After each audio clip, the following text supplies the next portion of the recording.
Okay, this is Game Center number 4. It's called the Loopster Game Center, the Advanced Edition. And by advanced, what I mean is it has fractions, decimals, integers, and algebraic terms. So it's definitely one of the more challenging game centers related to loopsters. Now, the bulk of the book is, in fact, loopsters. If I jump ahead real quick, let me take you to here, and you see a Loopster puzzle that if you haven't watched any of the original Loopster videos, you might want to go back to the original Game Center, Loopster Game Center Multiplication Edition. That would teach you how to solve a Loopster puzzle. I'm assuming you know how to solve a Loopster puzzle. So now you can see that this is a 4 by 4, but now in every row and every column you need a 1/2, a 1/3, a 1/4, and a 1/5, and basically you're going to fit them in there. And this is an addition only puzzle. Here's another one. Now we got decimals, 2/10, 3/10, 4/10, 7/10. You need one of them in every row, one of them in every column, and you can use addition and multiplication. Again, you'd had to seen the earlier videos to understand this. Here's an algebraic one. Again, it's addition and multiplication on this one. Give me two things that either add up or multiply to 9n. Of course, it's got to be addition of 5n and 4n, but I'll come back to that. So the bulk of this book is, in fact, Loopster puzzles. They look like this and this and this. But in the front of the book, I added some other things. I'm going to start off by explaining them. So we're in the Loopster Game Center book, the Addition Edition.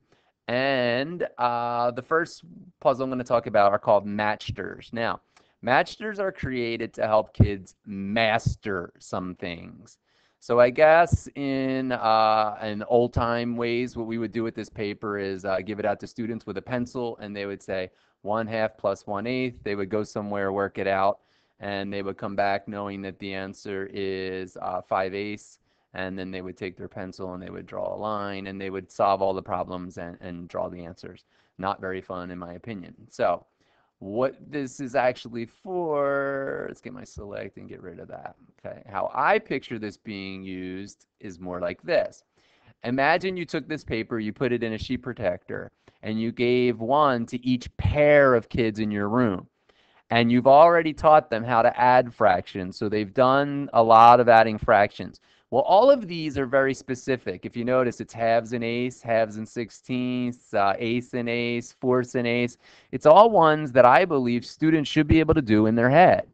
And so we're going to make it into a game. You put it in a sheet protector, you give them a marker, you put it face down so they can't see it, and then you say 3, 2, 1, go. And then we have a race to see who can do it the quickest. Ideally, they would do something like this. They would be able to go, okay, we're trying to get eighths, so this is 4/8 and 1/8, that's 5/8, boom.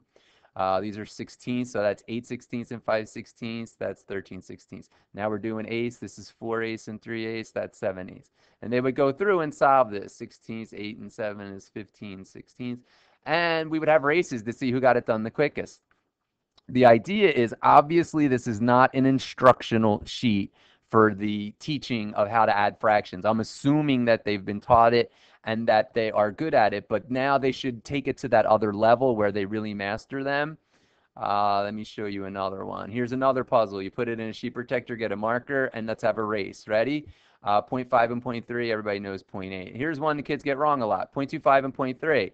A lot of times they'll add that up and get 0.28. They don't worry about decimal points, but hopefully they'll look at that and go, oh, it's 0.55. Where's that at down here? Then we got this one, of course, that's 800ths. And again, it would be a race to go down, and it's just practicing. Again, it's not an instructional sheet. It's for after you've taught. Later, you have them do these races to help make sure they really remember the rules.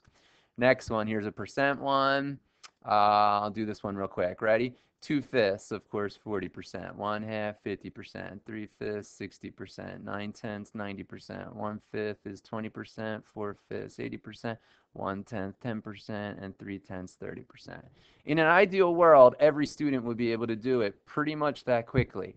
Um, However, in the kids that I've worked with, they can't do that.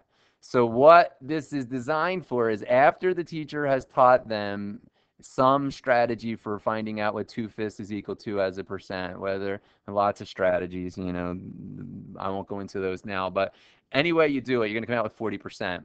And the trick is once they've done that, there are some that they should memorize and master. 1/2, you shouldn't have to divide 2 into 1 and start moving decimal points to find out that it's 50%. At some point, you should have that mastered cold. So these sheets are designed to help teachers, help kids to master some things.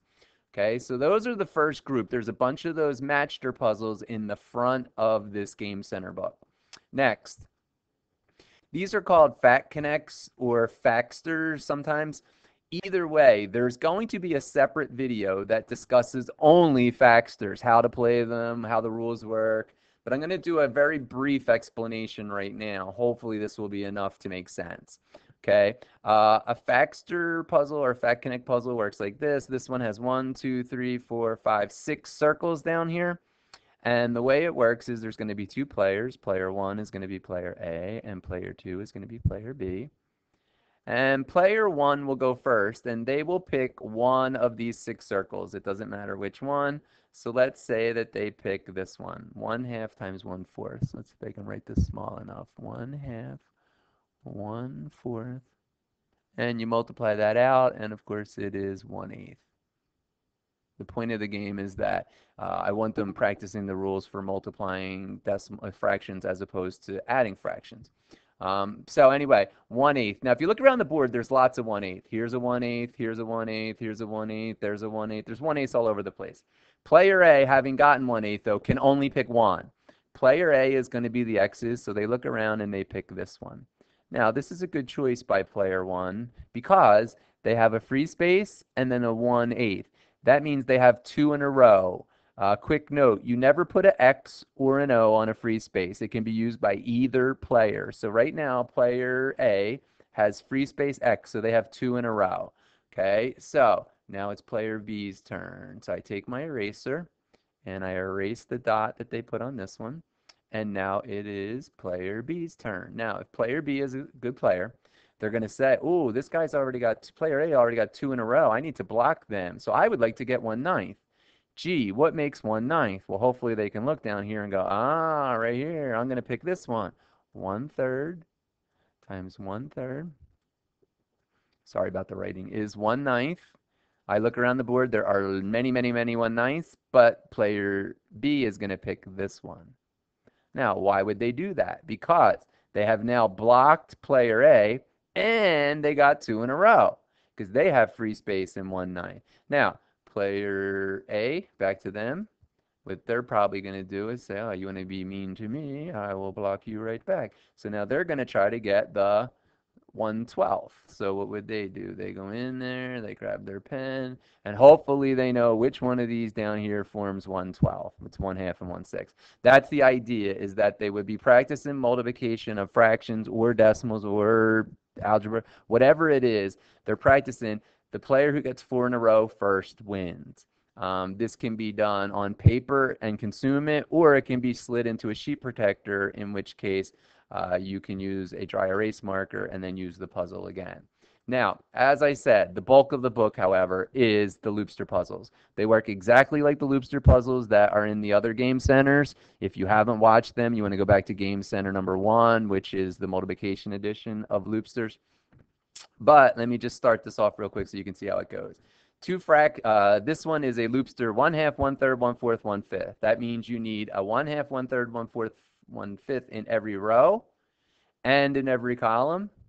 And since it's addition only, each loop band tells you that these 2 circles add to 5/6. These 2 add to 9/20. These 2 add to 7/12. These 2 add to 7/10, and so on. Now, these 2 add to 5/6. Now, you and I both know that looking at these fractions, the only one that's going to come up with a common denominator of 6 is 1/2 and 1/3. And that is, in fact, 5/6. Now, I don't know if it's 1/2, 1/3, or 1/3, 1/2. So, again, I'm putting baby numbers. If you don't know what a baby number is, please go back and watch the Game Center 1 video. Sorry about my writing. That's a 3, believe it or not, 1/3. And now I come down here to my 7/12. Now, 7/12, again, looking down here, you and I know that with the only way I'm going to get a 12 denominator is with thirds and fourths. So what I'm going to do is This is going to be 1/3 and 1/4 or 1/4 and 1/3. Well, I already used my 1/3 up here in my first column. This is 1/3 in my terrible writing here. That's a 3. So I can't put 1/3 here. This has got to be the 1/4. And this has got to be the 1/3. By process of elimination, in my first column, I have a 1/2, a 1/3, a 1/4. The only thing I haven't used yet is a 1/5. This has got to be 1/5. To get my common denominator of 10, you know I need a half, so that's 1/2. And you just continue your way around the puzzle. Again, I'm assuming that you've already learned how to do Loopster puzzles, and all I'm showing you is that they work with fractions. Let's jump ahead. Here's decimals. Here's a decimal puzzle. You can use either addition or multiplication. What two decimals either add or multiply to make 0.12? Well, when you look down here, you can't add anything, but you can multiply 0.3 and 0.4. Again, I don't know which order they go in, so I'm just going to put baby numbers. 0.3 and 0.4. Come down here. What adds up, or excuse me, what makes 0.08 or 8/100ths?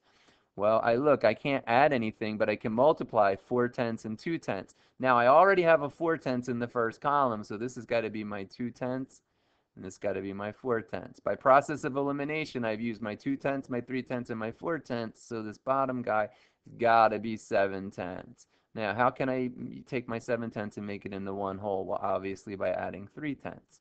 And you just keep trucking around. Again, this is going to be 4/10 and 7/10. Can't have a 7/10 here, so it's got to be 0.4. Again, I'm going very quickly because I'm assuming that you're familiar with Loopster puzzles. Here's another one. Let's do some algebra. This is an addition and multiplication puzzle, and I got to fit in all these terms, 2n, 3n, 4n, 5n. So come up here. How do you make a 9n out of these 4 terms? Well, it's got to be addition of 4n and 5n, but I don't know which order they go in. So I'm going to put 4n. These are my baby numbers, 4n and 5n. Now I come over to this one, 8n. How do I make that? Well, it's not 8n squared, it's 8n. So it's got to be addition, it's got to be 5n and 3n. Now, I already have a 5n in the first column, so this has got to be my 3n. And it's got to be my 5n. By process of elimination, I have a 4n, a 5n, and a 3n. So what's missing down here? I don't have a 2n. There's my 2n. How do I make a 2n turn into 8n squared? Obviously, I multiply it by 4n, and you just keep on going. So that's the idea. Again, these Loopster puzzles have fractions, decimals, and algebra. And then finally, at the end of this game center, as well as all the other Loopster books, there is a answer key section. In the answer key section, again, it's listed by groups. This is the addition group only, addition only group C. 4-9. The answers that the student should find in the top row of their 4x4 Loopster is 2/11, 1/7, 3/11, 1/9 in the second one, and it's all listed out for you. Of course, you might find it quicker just to look down at theirs and be able to solve them in your head, but if not, there is an answer key for you to look. This is the end of Game Center number 4, the Advanced Edition.